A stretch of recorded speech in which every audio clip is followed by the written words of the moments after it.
धनंजयची घरामध्ये चिडचिड होताना दिसते आणि या सगळ्याचा राग तो प्रत्येक बी टीमच्या सदस्यावर काढताना दिसतोय, कारण तो जे काही बोलतो तो कोणताच सदस्य हा सिरियसली घेत नाही, त्याची सुद्धा रिॲक्शन वेगळीच असते। तर याबद्दल धनंजय इकडे अभिजित सोबत डिस्कस करतोय। चला तर बघूयात हे काय बोलतात। तर हे दोघं जण बाथरूम एरियामध्ये असतात, आर्या देखील यांचं बोलणं ऐकत असते।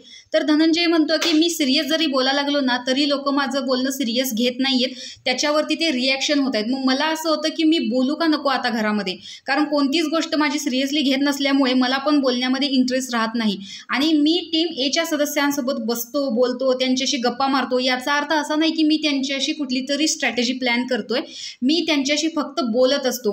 त्यांच्यातल्या एका तरी माईच्या लालनं मला येऊन सांगावं किंवा घरातल्या कोणत्या तरी सदस्याने येऊन सांगावं की मी त्यांच्याशी बसून स्ट्रॅटेजीज प्लॅन केलेली आहेत। त्यावर अभिजित सांगतो बरोबर आहे आणि अभिजित सुद्धा त्याच्या या गोष्टीशी सहमत आहे की त्याची कोणतीच गोष्ट ही घरामध्ये सिरियसली घेतली जात नाही, कारण त्याच्या कॉमेडीपणामुळे।